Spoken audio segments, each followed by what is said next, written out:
Salut à tous. Moi c'est Mohamed Kenyé, plus connu sous le pseudo Python Master. Bienvenue sur cette formation sur Django. Donc nous allons voir aujourd'hui comment développer un petit module, un module Wallet. Pourquoi le module Wallet? J'ai eu à intervenir déjà jusqu'aujourd'hui pas mal sur des projets FinTech, des projets également qui nécessitaient les ventes de produits, les ventes de services et tout, dont le besoin de créer un module wallet sur les différents projets Django. Maintenant, dans chaque équipe que j'ai intégrée, j'ai remarqué un peu certaines nuances ou bien certains manques de sécurité quand j'entrais ou bien je gérais les projets et tout. Je me rends compte qu'il y a vraiment beaucoup de gens qui négligent vraiment le champ amende. Le champ amende ou balance ou montant, généralement dans la table wallet, vraiment qui est critique pour les applications, surtout pour des projets fintech où il y a vraiment, je veux dire, il y a vraiment une certaine complexité derrière le wallet et tout. Donc aujourd'hui déjà, nous allons faire un tour rapidement. Cette vidéo sera vraiment, ce vidéo autant pour cette vidéo autant pour moi sera vraiment assez longue si je dois vraiment tout développer le module avec vous de A à Z. Donc ce que nous allons faire, c'est nous allons vraiment découper le développement en plusieurs phases. Donc, je vais déjà vous présenter ce qu'on va travailler durant le cours de ce projet, quoi. Donc, déjà, j'ai fait heure et demie. Je fais heure et demie et tout. Désolé. Je fais heure et demie. Je pense que je vais, pour que ça soit plus lisible. Donc, je vais déjà, désolé, hop, vous présenter rapidement. Donc, wallet module documentation. Donc, vraiment, c'est le wallet. En termes de matière, on va voir un overview rapidement. On va vraiment se concentrer d'abord de un sur l'architecture et la sécurité qu'il y a derrière le modèle, le pin lifecycle, le amount protection layer. Donc ici, on va voir les trois types de couches de protection généralement pour le montant. On va voir les références API, on va voir les sérialiseurs, les permissions, les signaux, on va voir les settings, on va voir certains setup installation, on va voir les erreurs, on va voir plus tard comment étendre le module quoi. Mhm. Donc déjà ici vraiment dans la possibilité ici à chaque utilisateur de posséder un wallet et tout. Vous allez voir ici chaque utilisateur a exactement un seul wallet qui nous dit que c'est une relation one to one. Donc petite parenthèse, vraiment, cette vidéo est faite pour ceux qui ont déjà des bases en Python, en Django. Donc, pour ceux-là qui n'ont pas de base en Python ou Django, veuillez préciser en commentaire et je ferai des cours là-dessus. Merci. Donc, nous avons le plus important au point 3. Tous les mouvements doivent se faire à travers la méthode crédit ou débit pour les entrées-sorties d'argent. Vraiment, là-bas, ce sont les deux méthodes possibles. Donc, les deux méthodes vraiment publiques possibles pour l'imitation et tout. Donc, on a également un PIN pour la vérification de retrait et tout. Maintenant, le PIN a vraiment un cycle de vie complet, c'est-à-dire on parle du create, du update et du reset à partir d'un OTP.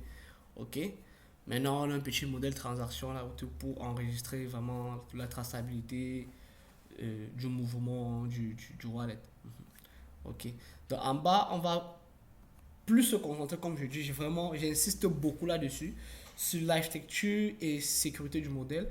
Donc on a une première couche qui est le API layer, vraiment qui est la couche API. Vraiment, où il y aura notre wallet view, le wallet credit view, le wallet debit view, le pin view. Donc, ça, c'est vraiment la première couche API.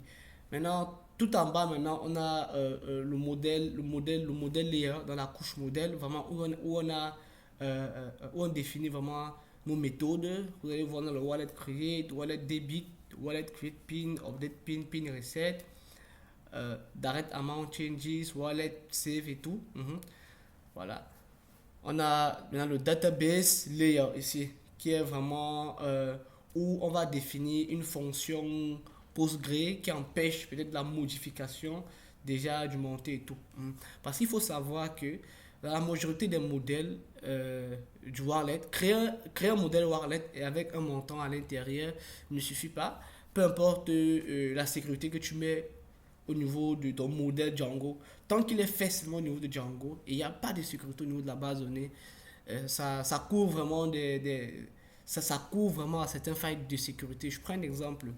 Si quelqu'un accède par exemple à votre base de données, il peut aller à la base de données directement et écrire le montant.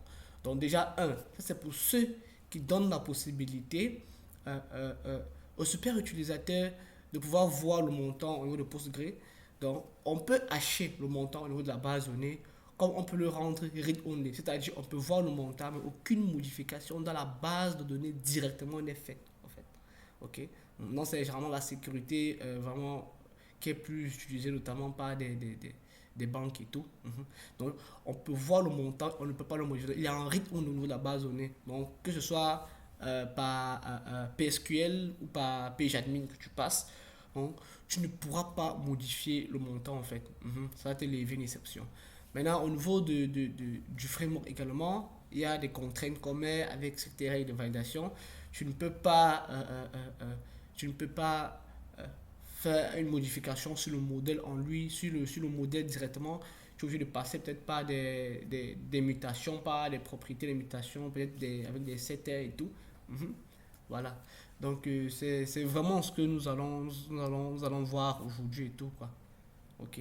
Merci. Donc, déjà, sans plus tarder, nous allons commencer. Merci. Donc, désolé, ce que je fais, c'est je vais créer un fichier. Puis et tout. Donc, une fois que j'ai ce fichier, je vraiment, comme j'ai dit, ça c'est pour ceux qui ont vraiment déjà une certaine base en Python, quoi. Donc déjà, je vais créer mon environnement virtuel rapidement, directement à partir de là. Créer mon environnement virtuel et tout. Donc, s'il vous plaît, patientez un instant, voir le temps qu'il me crée l'environnement virtuel. Super. L'environnement virtuel est déjà créé et apparemment, il a déjà été sélectionné. Ok, good. Donc, je viens dans terminal. Hop, hop, hop.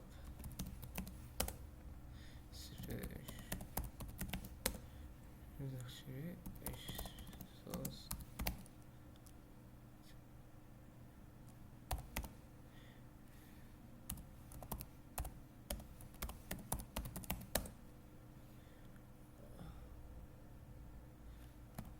Désolé.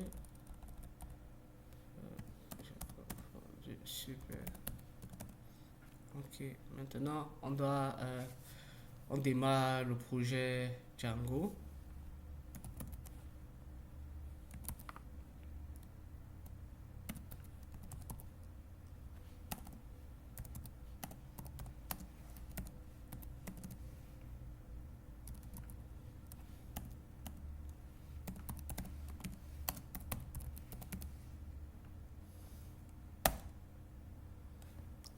Ah ouais, désolé, je suis obligé d'installer d'abord Django install. Ouais, ouais, ouais. Bon. En fonction de ma version du truc, il va m'installer en fonction de ma version euh, de Python que j'ai, il va m'installer. Je pense que j'ai Python le plus récent, le 3.13, donc à partir de là, il saura quelle version de Django m'utiliser. Donc je vais pas vraiment m'attarder là-dessus. Je vais laisser prendre la version par défaut. Donc un instant. Excusez vraiment pour la connexion qui est un peu lente et tout.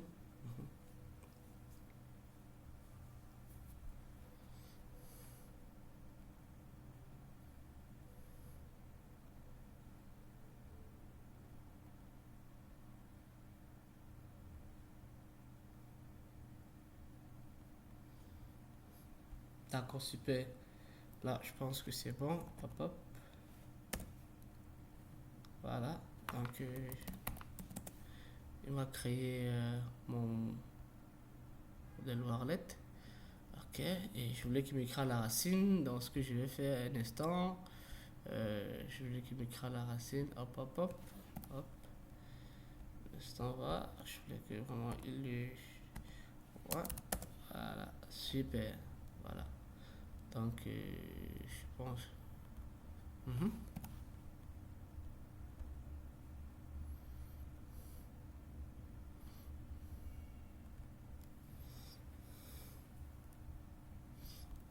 D'accord, là c'est bon. On a installé l'application Django. Donc, on peut le lancer.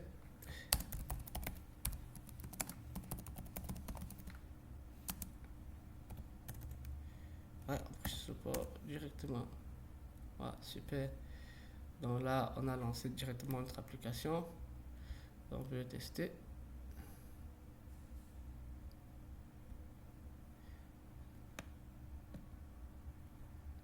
Super.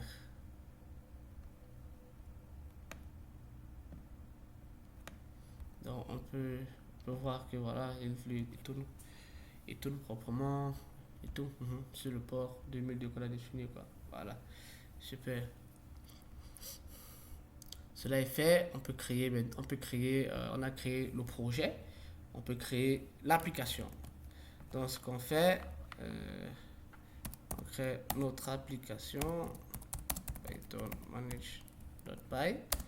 Ça c'est la commande pour créer une application. Start app. Wallet. Vraiment au pluriel. Voilà. Super. Une fois que c'est fait, hop hop. Voilà. Je peux créer mon terminal et tout. Voilà. Donc là c'est bon. Comme la norme dit Django, on a créé un nouveau module. On doit le mettre dans les install app.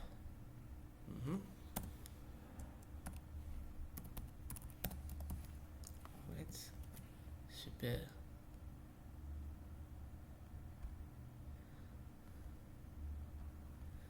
Ok.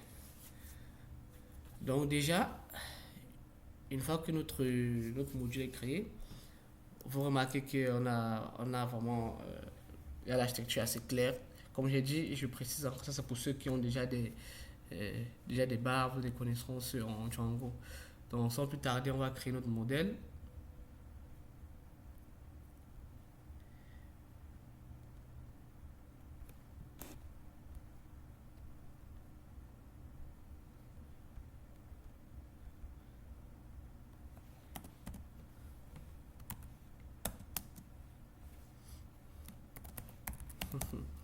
Vraiment, ces gens, c'est avec les autocomplétions et tout. Bon, là, vraiment, ça aide quand vous comprenez déjà le code, quoi. Donc, ici, j'aime souvent vraiment commenter mon code.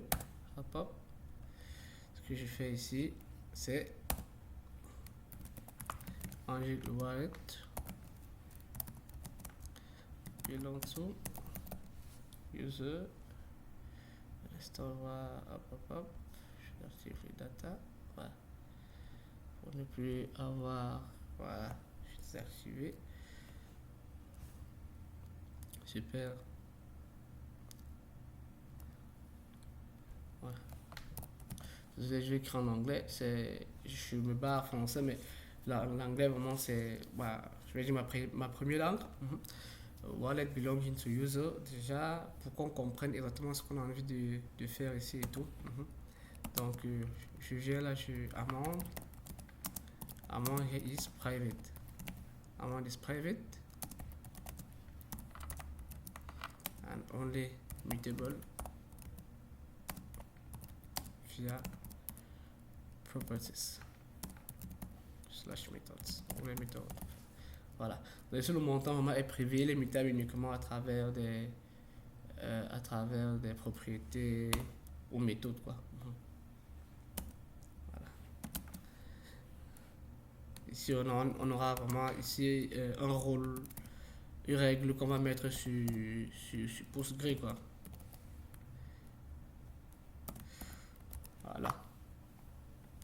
fait plus joli. Rôle ici qui va révoquer.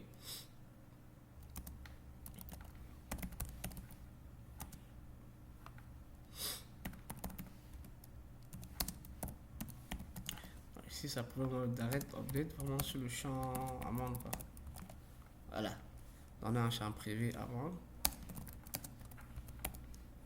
Donc ici, c'est à partir du vraiment de n'importe quel client.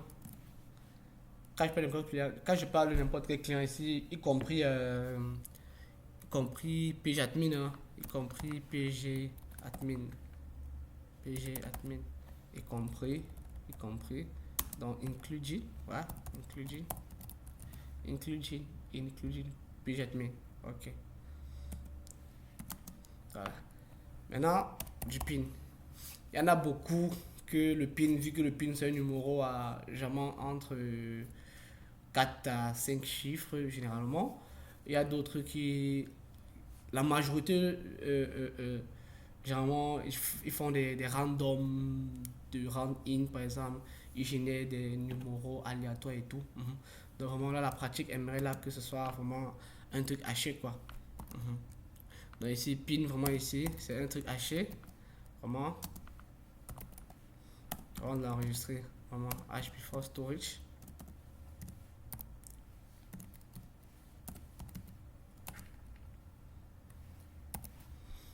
Et pour ceux qui ont eu à travailler avec des modules de hachage et tout, on va avoir, on a des PKey, des PDK, DFF2.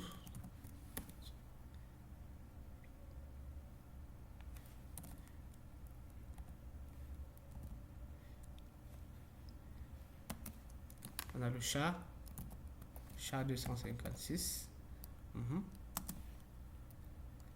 Donc, ça devient déjà 156. Donc, pour ceux qui sont un peu déjà habitués avec Django, donc on a tout ça à travers Django. Quoi. Précisément, désolé, à travers Django, précisément dans sa fonction make password, on a tout ça. On va voir ça avec la méthode de make password et tout. Désolé, ici c'est PB, voilà, PB KDF2, voilà.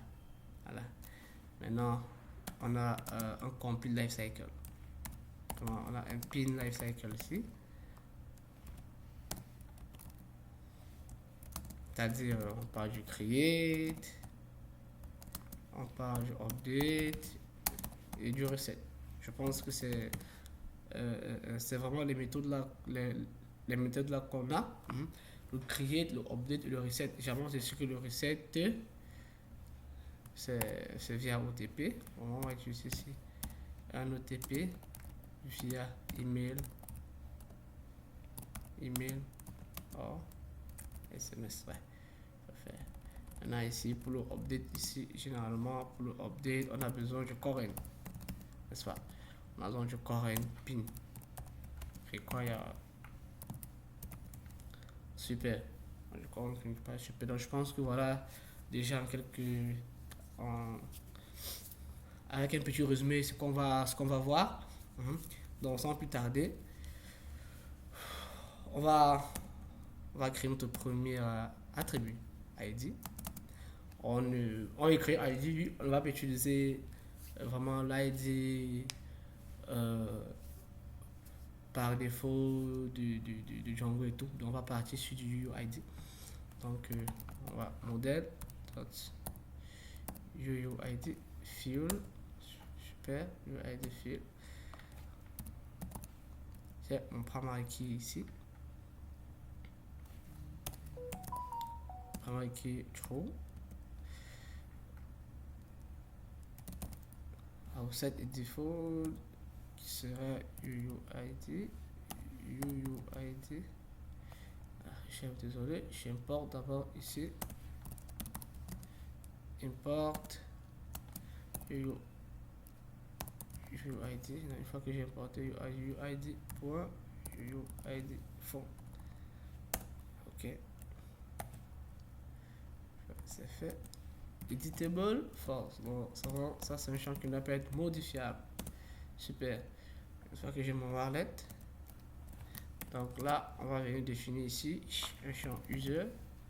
On va venir ici définir un champ user. Donc, on va le faire quand le champ modèle sera disponible, ou bien encore ouais. Donc, on va le commenter. Je le mets d'abord. User ici est égal à modèle stars.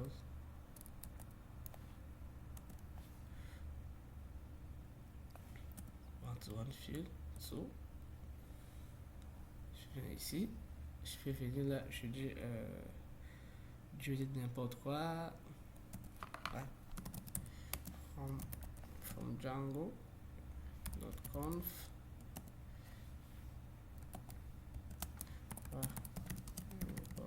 Settings. J'import settings ici. Là, il prend le modèle. Là, settings dot il y a off underscore user underscore modèle qui n'est pas encore défini et tout. Là, on delete. Vraiment, ça c'est on va le faire en cascade. L'autre part, l'autre est parti. Désolé. Et related, related name, pour les relations inverses. Super, donc on va commenter ceci vu que on n'a pas encore la propriété hot user modèle sur le truc et tout.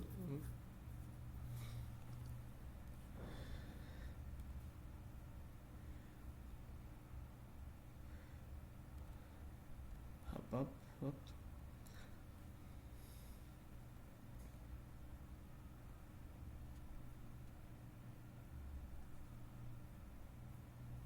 Ok.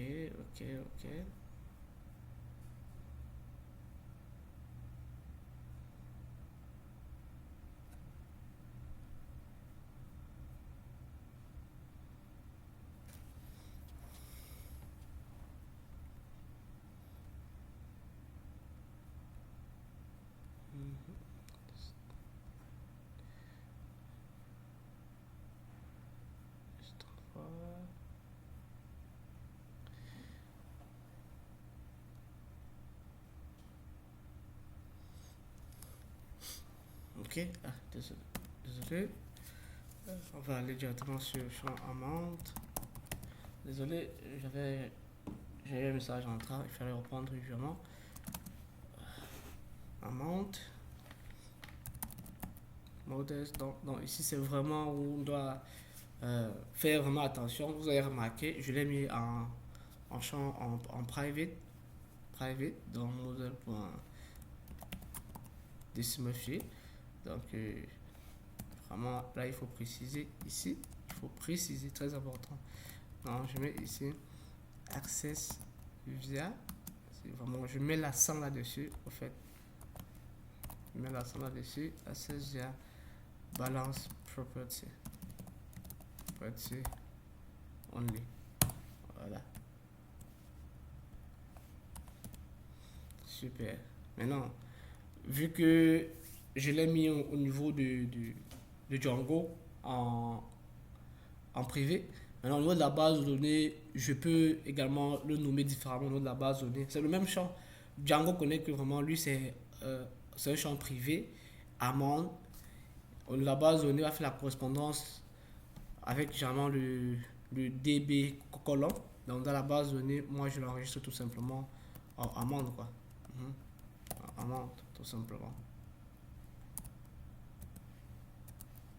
Vu que c'est décimal, je mets max digit vraiment de 12 et un décimal précis de 2.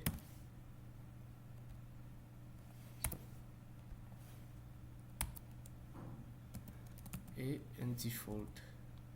Vraiment default ici, on est sur du décimal. J'importe décimal 0.00. Super. Et encore editable false. Non, vraiment, il n'est pas éditable. Tout simplement. Il n'est pas éditable. Vous voyez que si je me base seulement sur le editable à force, si, seulement sur ça, et qu'après je fais l'immigration, vous allez voir, on va faire l'immigration et tout, on va aller dans la base de données, dans le pgadmin et tout. Il sera modifiable malgré qu'on a mis editable force. Donc, on sera obligé de enforce, donc de forcer vraiment, de forcer, je vais dire, de forcer vraiment la règle dessus en passant par une fonction pgadmin, quoi. D'accord. Il y a également le pin hash, dot, caractère, A, début colonne, pin underscore hash,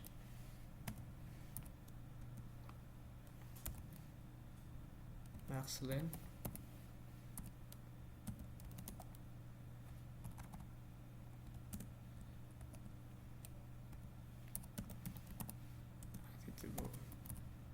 false.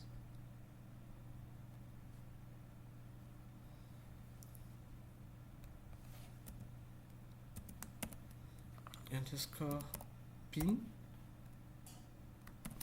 en champ du reset.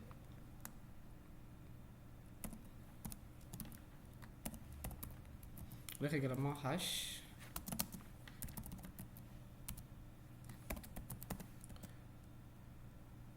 Je fais du caractère.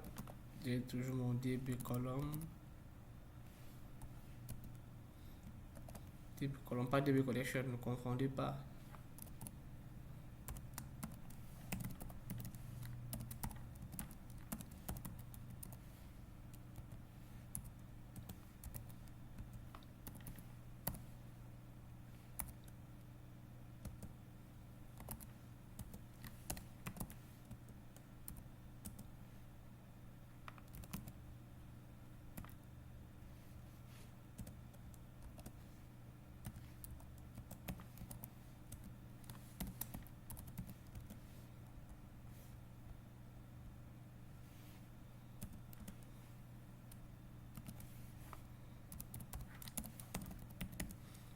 On a le reset OTP expire add.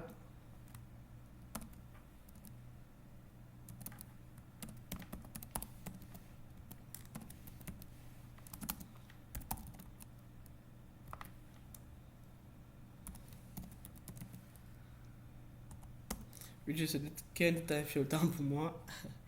Désolé, il y a un time field.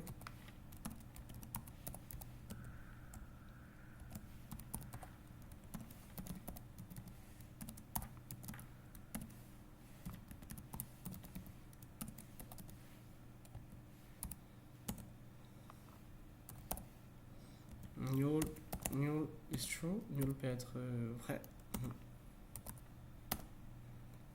Blank can be true.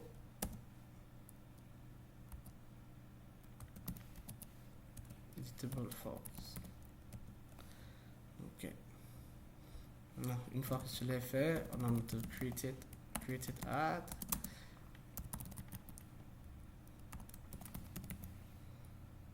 Type view, created add. Retourne en add par défaut. Control. Hop hop. Je vais utiliser les raccourcis pour aller plus vite. Auto. Non. Trop. Là, on est sur du. Hop, detect add. Super. Donc, rendre notre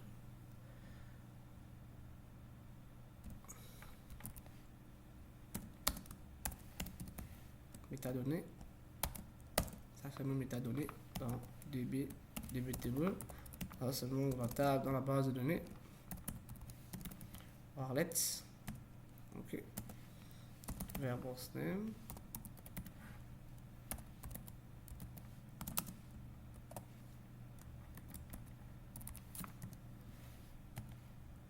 Et verbose pluralize. Non. Non, au pluriel.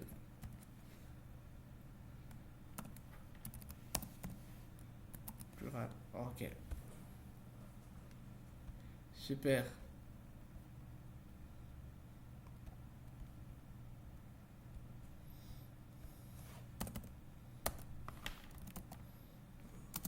On a le string representation.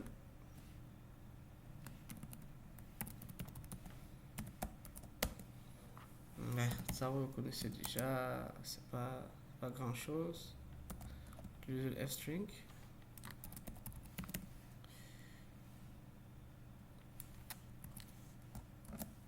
Super. Ça.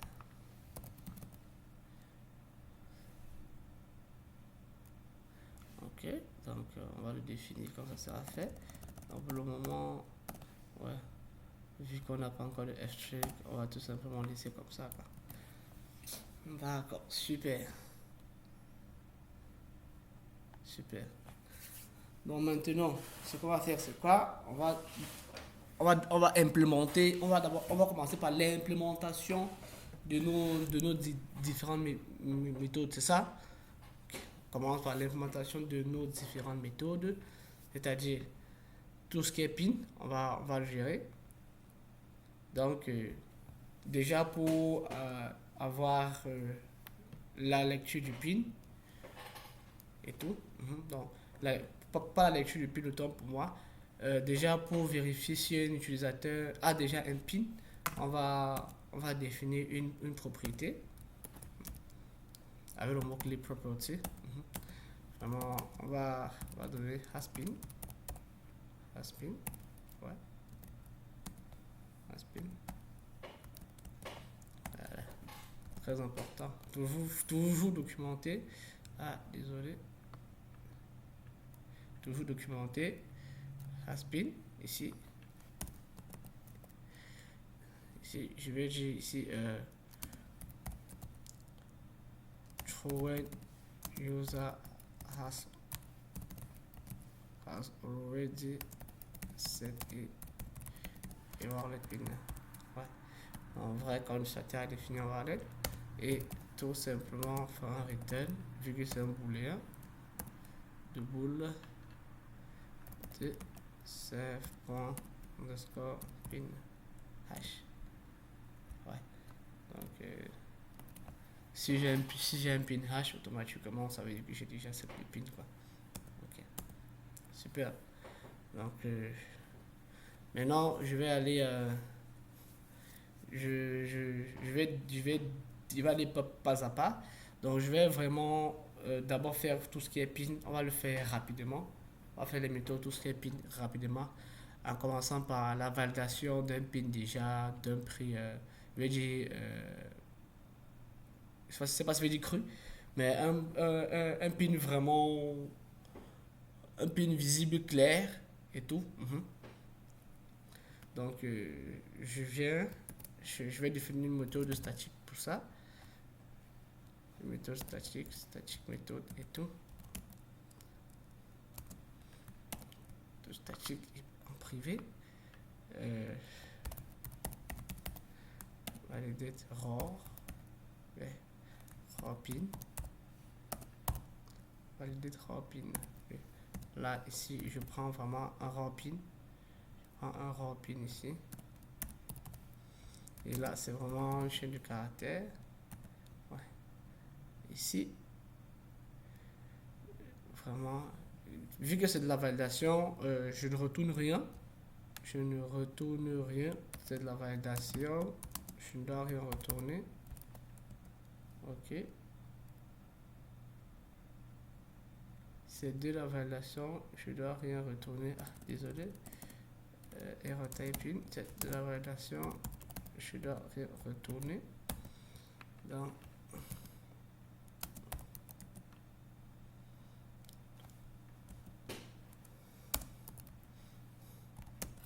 instance de, ça prend l'objet raw pin. Ici, pourquoi j'ai utilisé instance? Là, l'objet ici c'est raw pin. Ici, raw pin, c'est un objet. Ici, et la classe, vraiment c'est la classe string. Parce que n'oublions pas en Python que euh, la chaîne de caractères str déjà, le type str, les types sont des classes, donc le type str c'est une classe, le type int c'est une classe, le type autre sont des classes et tout. Donc c'est une instance, si déjà raw c'est une chaîne de caractères, si raw n'est pas une chaîne de caractères, autant pour moi, donc c'est ce que ça veut dire. Si raw pin, ici, vous voyez, là ça prend en paramètre, ça, ici ça prend un objet et une classe en paramètre, on va dire la classe str quoi. La classe str. Si le raw pin n'est pas une instance du string, donc si raw pin n'est pas une chaîne de caractères, ou raw pin point ou raw pin point is digit, ouais, is digit. If not, s'il n'est pas un digit, ou not. Alors, ici je vais c'est vrai des moyens plus sécurisés de le faire. Donc vu que l'objectif tuto ne se porte pas là-dessus, on va faire un truc rapide. Len de raw.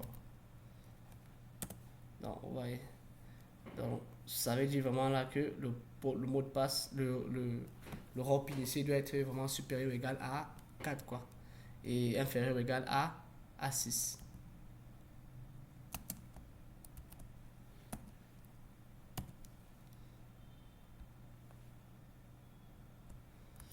Donc si c'est pas le cas vraiment, je lève une exception. Là je lève une exception de type validation error. Error ici, voilà, super. Pin must be 4 to 6. Numérique, il faut préciser. Numérique. Digits. Ouais, là il nous renvoie une erreur. On doit importer ça plus haut. Donc, je pense que c'est Django.core.exception si je ne me trompe pas. Ouais. Import validation error, super.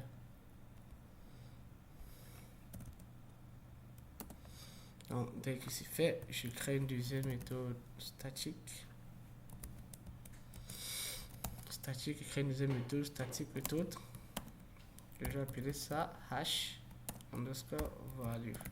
Donc là, c'est vraiment où je hash en value str et ça retourne, comme son nom l'indique, hash value. Ça retourne ici une chaîne de caractères. Ouais, on va retourner une chaîne de caractères vraiment hachée quoi.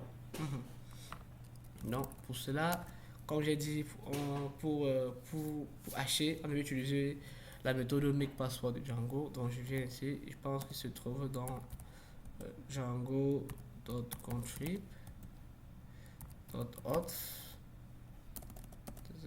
dans le module auth.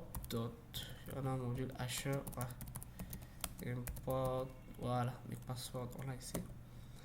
Et vraiment on return, vous voyez c'est simple, on return un make password de value, un make password de value quoi, tout simplement. Là voilà où on hache notre, voilà où le hachage se fait. Maintenant check value, ici c'est où on vérifie, check value. Vous allez voir que check value pour prendre ça prend un paramètre 2, le raw et le hashed, un peu comme le check password quoi. Def qui a également une fonction privée check value, ça prend le raw pin, qui est str, et ça prend le hashed. régulièrement un string. Et le check, il doit retenir quoi? Il doit nous retenir un booléen. Désolé. Là, parce que si on veut check si les deux sont équivalents, quoi. Donc, comme j'ai dit, from Django, country, .out, .asher, import check.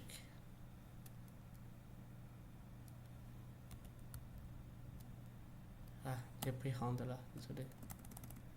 Hasher. Import check password. Ouais. Il me retourne tout simplement check password. Ouais, il prend un password. Ça, c'est le raw. Il prend le encoded. Donc, raw pin. Je prends le raw pin ici. Et je prends le hashed. Et je prends le hashed. Donc, ok, super.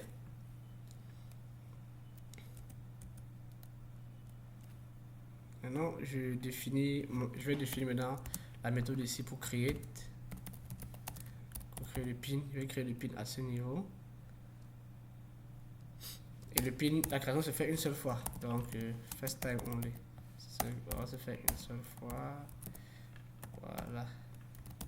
Def create pin. On va l'appeler comme ça.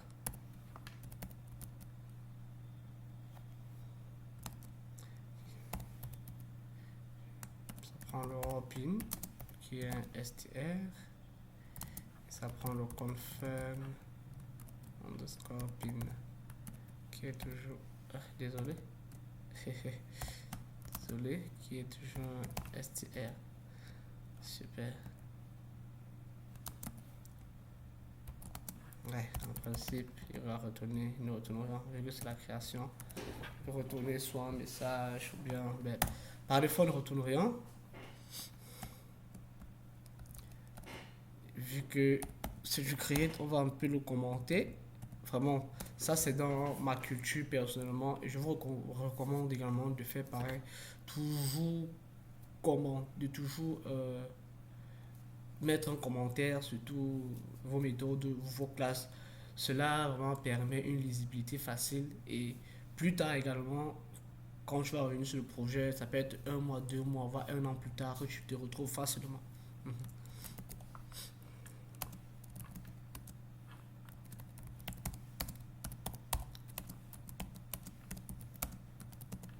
Vraiment, ça serait une fois pour le first time. Vraiment, ici, vraiment, on va rester ici validation error.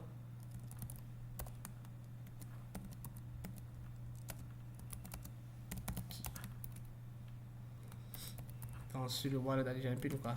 Wallet already has pin, already has the pin. Voilà, donc si le wallet a déjà un pin, on renvoie tout simplement une erreur, quoi. Ok, super. Donc, on vient ici. Vous voyez ce que je dis souvent, et je recommande beaucoup à mes étudiants, même dans des formations quotidiennes, bon, je vais dire en présentiel et tout. Vraiment, quand on développe une méthode, il est toujours préférable de commencer par gérer les exceptions que de gérer vraiment, je vais dire, tout ce qui est retour ou bien tout ce qui est, je vais dire quoi, je sais pas si je vais dire tout ce qui dans la possibilité au fait. Donc, il est toujours préférable. Moi, ce que je recommande, par exemple, voilà une méthode qu'on va définir, create pin. Je peux tout à fait créer la méthode, faire l'implémentation plus tard. Non, il est toujours conseillé de vérifier d'abord les exceptions, les erreurs, de valider d'abord avant de faire l'opération lui-même. Donc, quand on fait des méthodes et tout, surtout qui concernent les méthodes de création, modification, suppression et tout. Donc, tant qu'il y a une validation dans une méthode, plus précisément, pour être fin dans ce que je dis, tant qu'il y a une validation dans une méthode, commencez toujours par la validation et tout. Donc faites d'abord vraiment tout ce qui est validation et c'est vraiment tout à la fin, quand vous avez tout fait évaluation et tout, que vous vous assurez maintenant de gérer l'enregistrement ou les cas possibles ou bien le flow que vous voulez, quoi. Super. Donc, on dit, si vraiment, et si on a, parce qu'on a dit, on passe par la propriété Haspin. Vu que Haspin là, c'est un booléen, si il y a un pin, tout simplement, on raise validation error. Voilà, c'est simple que ça. Validation error, tout simplement. Et pin, on va faire vraiment quoi? On leur dit existe. Et pin, on leur dit existe tout simplement. Il peut être encore un plus précis, on le dit use update. Use update pin.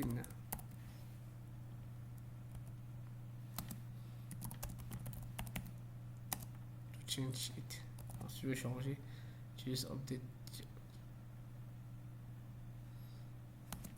Ou bien tu peux reset, hein? Ou tu peux reset, ou bien on va dire request et reset. Request et reset. Si tu as oublié. If you forgot. Super. Voilà. Donc, soit tu modifies ou bien tu resets au cas où tu as oublié. Donc là, on teste d'abord la possibilité ici là. Maintenant, on teste la possibilité. Le pin, le raw pin doit être la même chose que le pin confirm. On est d'accord. Maintenant, on le teste avec le raw pin. On dit non. Désolé, raw pin. Donc, sur le raw pin vraiment est différent. Sur le raw pin vraiment est différent du confirm. On risque également un validation error ici en disant pin. Ça vraiment ça c'est les bases de validation de mot de passe.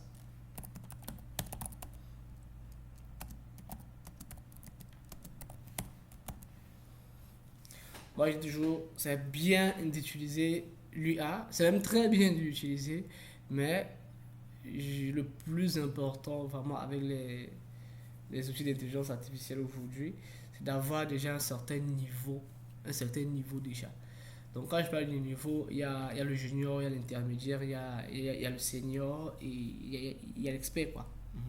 Donc vraiment le junior, on va dire, c'est vraiment le junior, c'est celui-là qui écrit beaucoup de code, sans toutefois savoir ce qu'il fait, mais il y a un résultat derrière, quoi. Il y a un résultat derrière. Donc il écrit beaucoup de code, tout est mélangé et tout. Le senior là, vraiment, c'est celui-là qui il écrit du code, bien qu'il y a bien des déchets, mais il commence un peu vraiment à comprendre ce qu'il fait. Donc à comprendre ce qu'il fait. Il a moins de code que du junior, donc c'est-à-dire il a moins de code. Il comprend ce qu'il fait, voilà. Comparé peut-être au senior et tout, que voilà, et il travaille vraiment beaucoup sur l'optimisation. Un junior peut avoir une méthode de, peut-être, tu prends un exemple, 50 lignes code, un senior, un intermédiaire avec 40, un senior peut-être peut venir là. Je ne dis pas forcément que c'est pareil pour toutes les méthodes, mais non. Donc pour dire que pour vraiment c'est pas la taille du moins c'est pas le nombre de lignes de code d'une méthode qui fait la méthode ou la fonction, quoi. Donc c'est vraiment la qualité, dans la consistance, genre ce qu'on appelle consistency. Merci. Voilà. Donc vu que c'est fait, on va valider le RAW. On valide le RAW. On va définir une méthode. Je définis une méthode privée que je vais appeler ici. Valider pin RAW. Voilà. Il prend le RAW qui va faire la validation des types. On va faire la validation des types et tout. Et une fois que c'est fait, je fais mon self.pin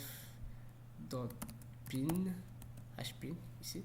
Oui, ouais, je fais mon self.pin et j'appelle la méthode hashValue. Self.underscore hash, la méthode hashValue qui prend ici le raw pin. Voilà, super. Donc voilà, là, j'ai créé mon pin facilement.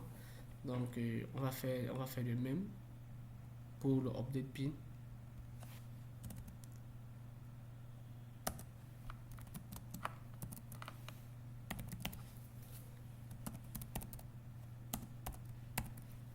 On va vraiment regarder, je vais prendre vraiment le temps pour le faire vite. Donc, update, on a besoin du correct.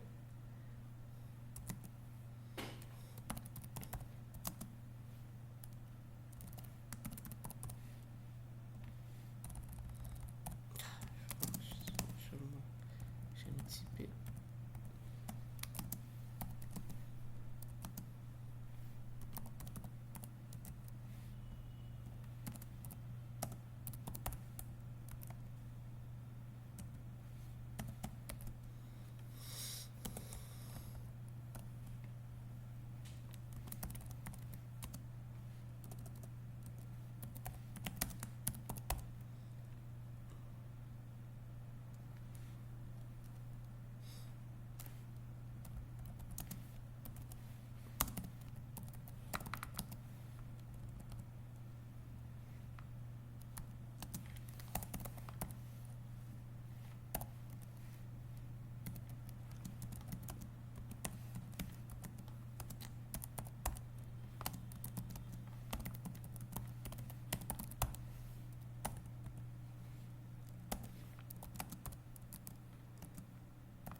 Je vérifie toujours, il n'y a pas de pin. Non, validation error. Ici, produit tout simplement, on va draper nos pins. Comment nos pins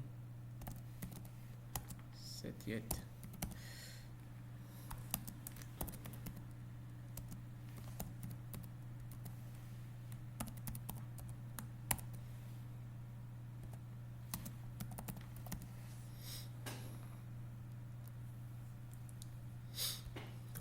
Ça nous dit pour arriver ici, il faut dire automatiquement avoir un pin, quoi.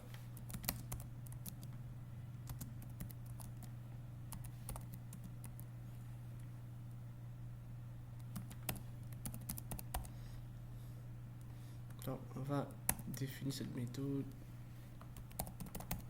qui va nous vérifier le current pin et lever une exception.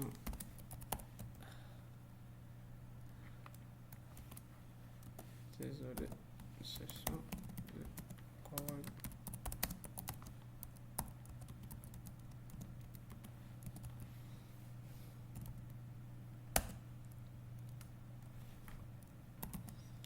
Que c'est fait.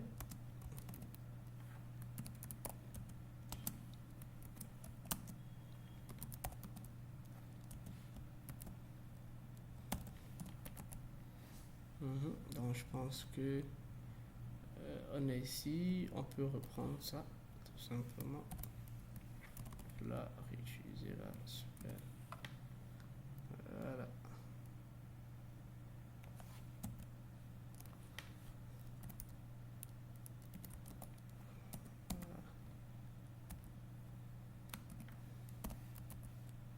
Je vais le repin.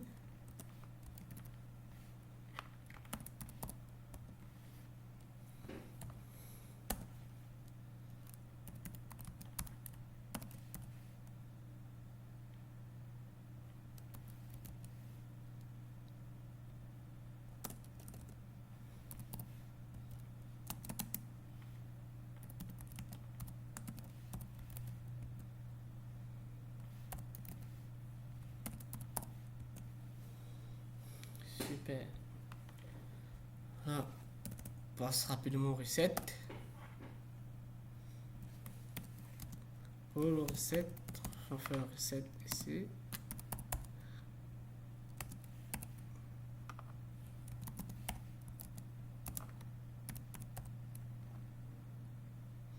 Voilà, ça, on va utiliser le OTP flow.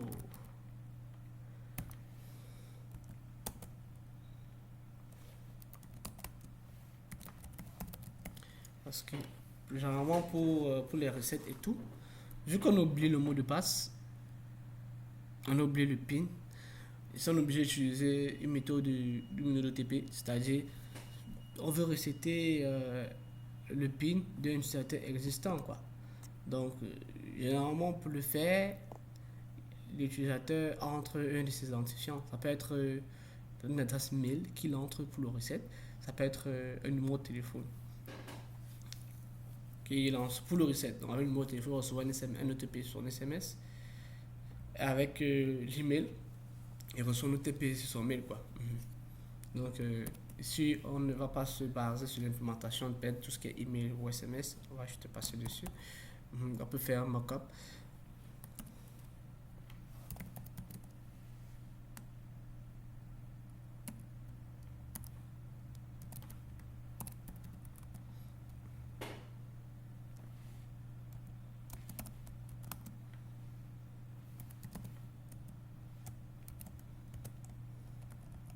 Voilà.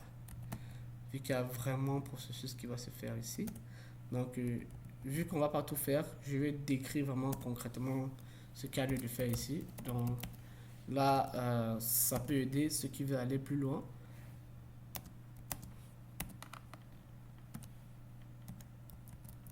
Donc, ici, on génère ici le digit OTP.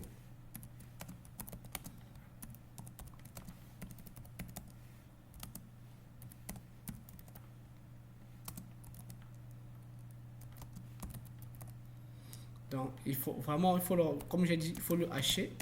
Sinon, on peut aller directement en base de données et le récupérer. C'est pas bon. Il faut le hacher. Donc, on génère ici, we generate a 6-digit OTP for pin reset stored its hash. Donc, on enregistre un OTP à 6 chiffres également et on lâche avant de l'enregistrer ici. Maintenant, ici,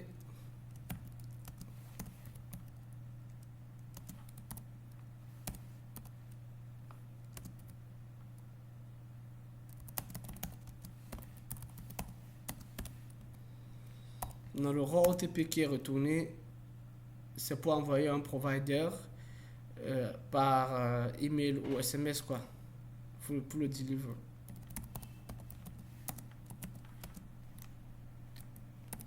Donc, vraiment là, on peut utiliser un email ou SMS avec Twilio. Ouais.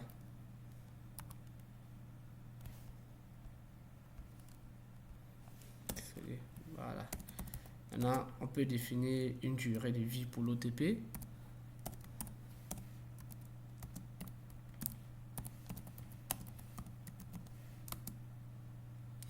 On peut définir une durée de vie pour l'OTP.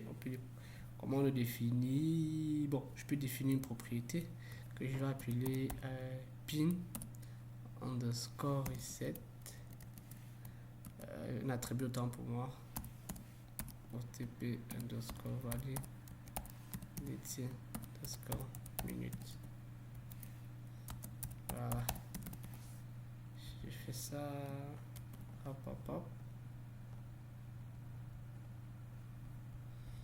Je vais venir plus haut. Ici, le définir. Hop, hop. Hop, hop, hop. Voilà. Je viens ici. OTP value détient window. Voilà. Et c'est en minutes. Donc je mets ici. Ouais. J'ai une variable. Je le mets ici.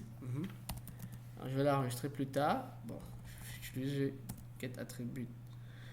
Je vais l'enregistrer la setting plus tard.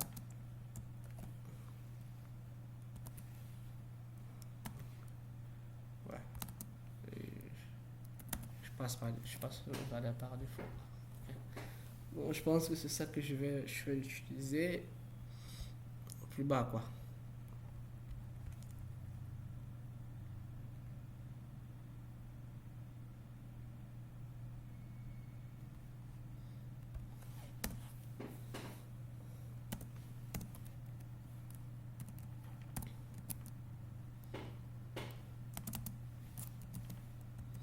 Ça, c'est mon raw OTP. Donc, je génère avec secret. J'importe secret, un module secret. Donc, vous voyez là, je suis au niveau du module secret. Il y a une fonction run below. Voilà.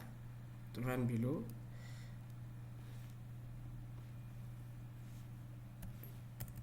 Je prends 900. Ça, c'est le max que je veux.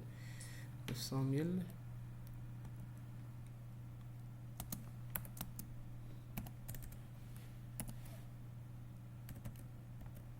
Voilà.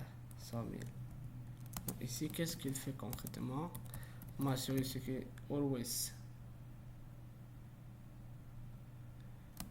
60. Ah, désolé, always 6 digits. Always 6 digits.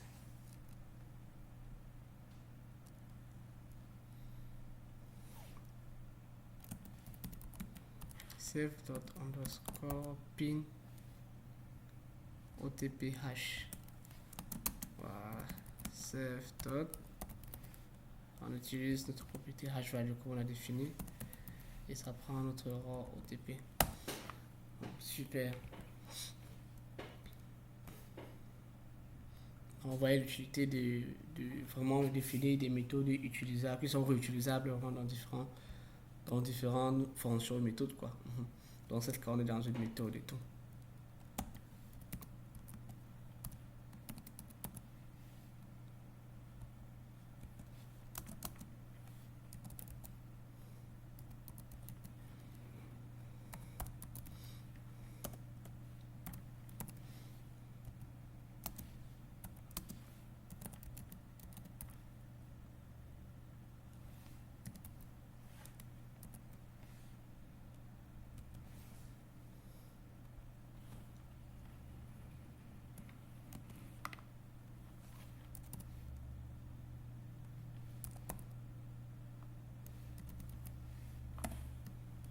Dans le time doit être après 1 minute, time zone, time.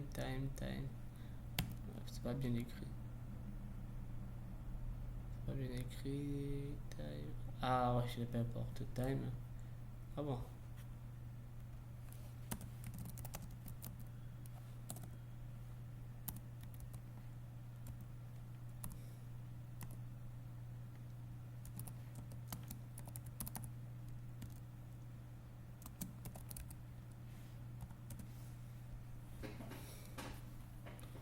Ouais, time zone c'est bon. Ah, j'ai aussi time delta. Ah ouais, j'ai aussi time delta que je n'ai pas utilisé, importé. Voilà.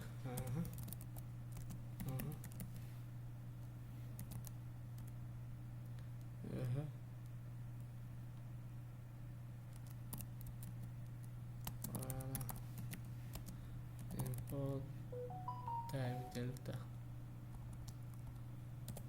Ok, super.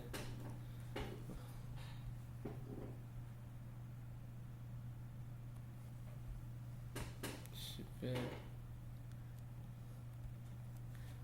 Une fois que c'est fait, je retourne le raw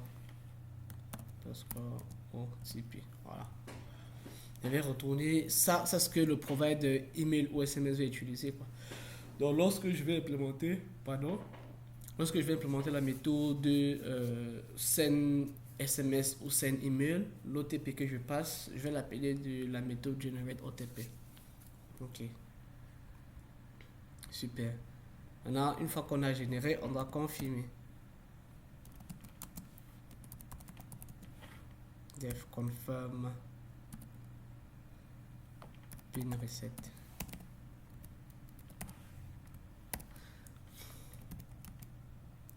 Pour confirmer, on a besoin de quoi? On a besoin de l'OTP qui est envoyé. Okay. On a besoin de l'OTP qui est envoyé. On a besoin du new password, du new pin, autant pour moi. Vu que là, c'est le reset, new pin. On a besoin du confirm pin. Super. Comme le create, ça va retourner non. Et voilà. On fait la manip. Donc une petite documentation. Ici, on valide d'abord l'OTP. Valide OTP. Valide OTP ici, voilà, en 7 new pin.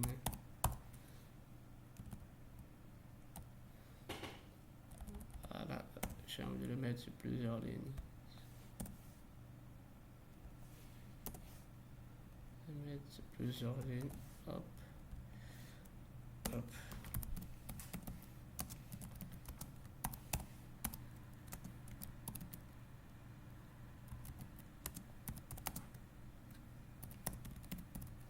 Voilà.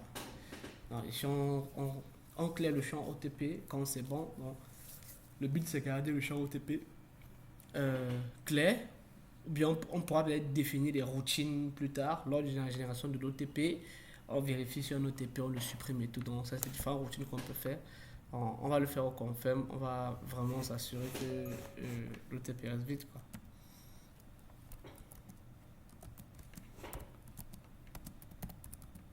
Donc, ça, c'est différentes validations qu'on a déjà vues. Donc, on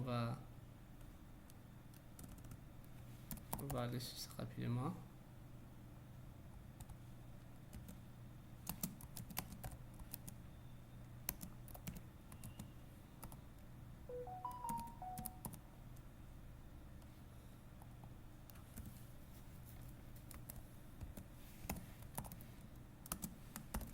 Validation error.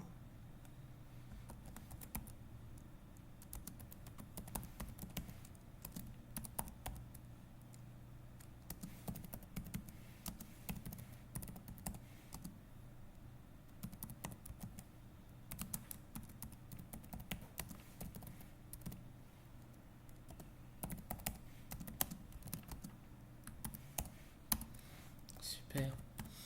Alors là, on va aller dessus. Effectivement, on a un OTP reset, on a un expire au cas contraire. Ça veut dire qu'on n'a pas request un reset OTP.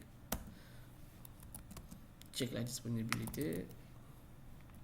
On va faire un check assez simple. C'est vrai qu'on peut l'approfondir, mais on va faire un check vraiment assez simple.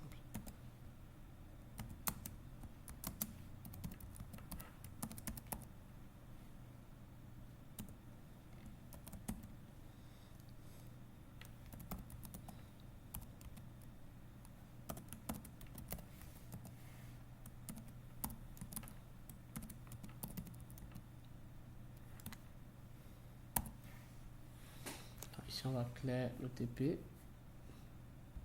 Clair ici, c'est un champ. On va faire un clair OTP shield. Pour la suppression, désolé, voilà, hop, super.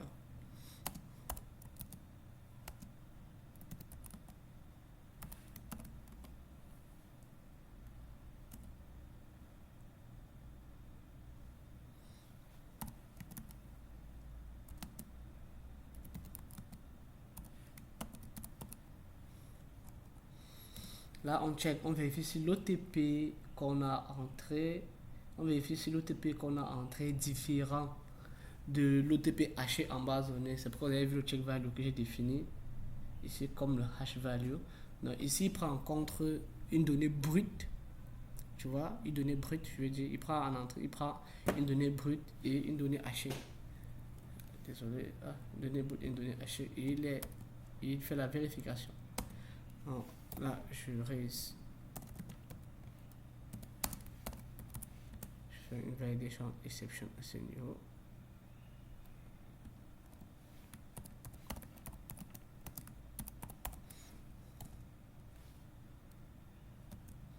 Voilà. Et je vérifie comme d'habitude si c'est différent. Voilà.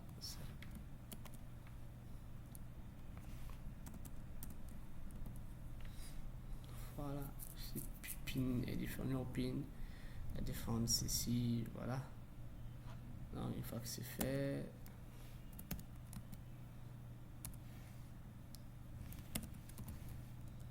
On va aller le raw pin ici.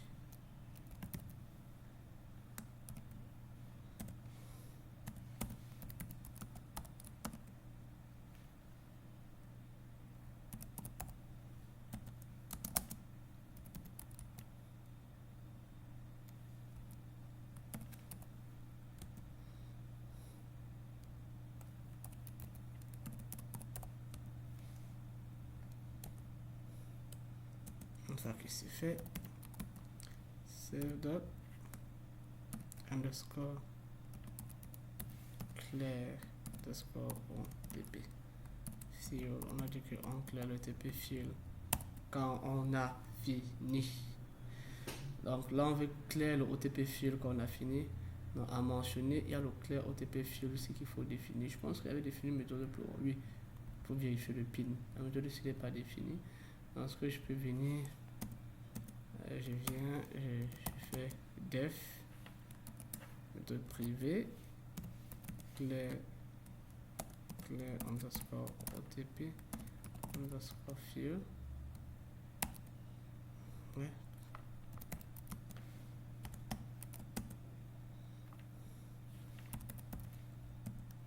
On passe rapidement, je fais def verify underscore pin. Verify le pin, prend le surf, je fais le raw pin str. En principe il va me retourner un booléen. Bon là je fais l'avant-passe.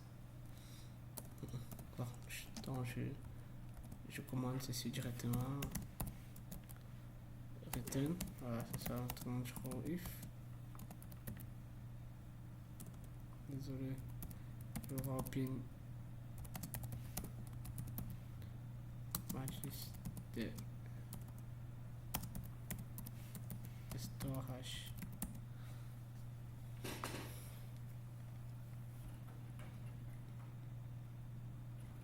Voilà, c'est la vérification qui est différente du checkout. J'ai fait le pin, donc je viens ici, clear, ah oui, ici c'est où je clear carrément mon TP quoi.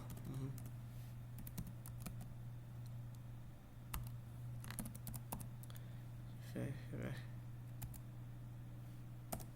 pin reset OTP hash, ceci c'est clair.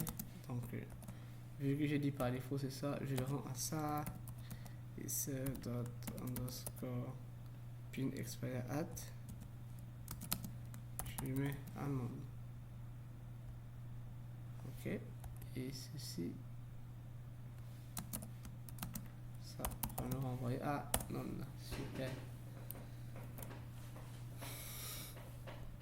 Ok, je pense que c'est bon là, on a fini. On arrache frais.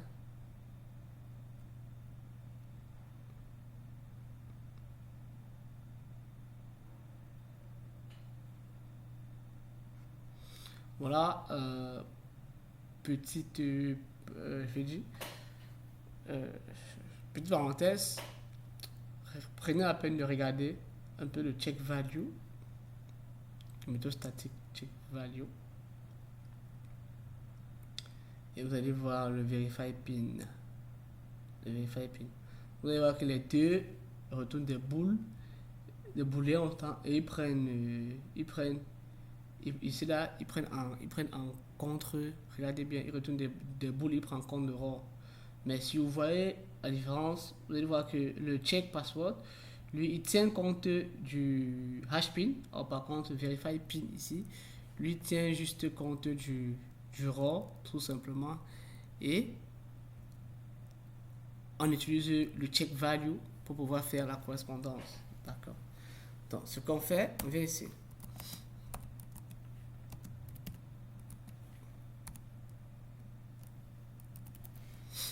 S'il a un pin, note, s'il n'a pas de pin, pardon, désolé. If not pin, on return tout simplement false.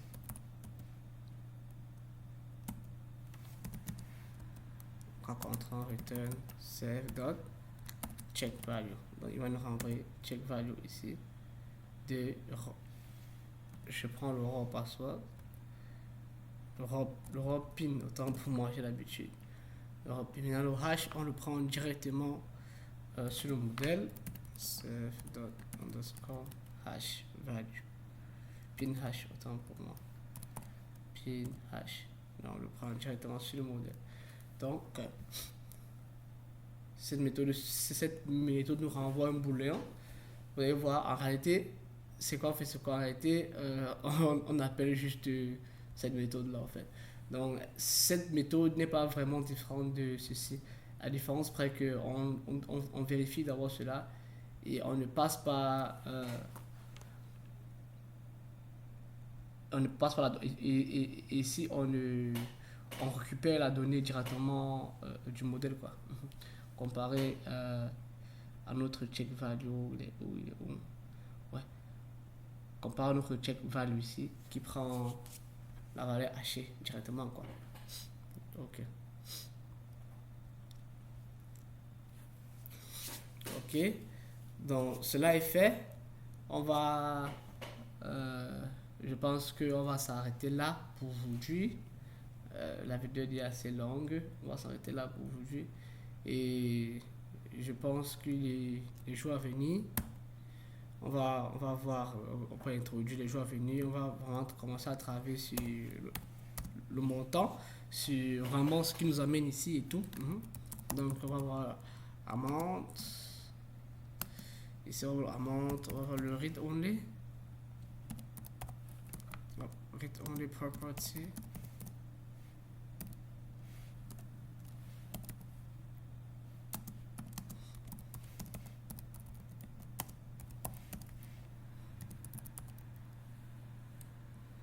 Avec un control mutation.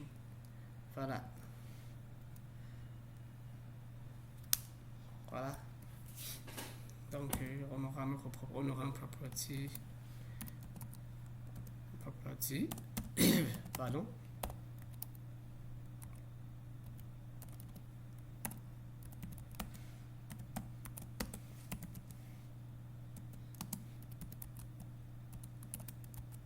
Super.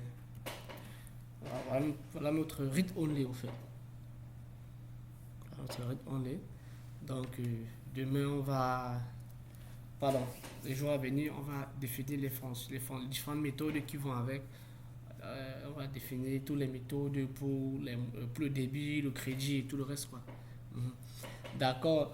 Merci encore pour avoir pris la peine de suivre ce tutoriel jusqu'à la fin. N'hésitez pas avec les encouragements, max de like, max d'abonnement et surtout n'hésitez pas d'activer la cloche de notification pour la sortie des prochaines vidéos, d'accord? Ok, merci.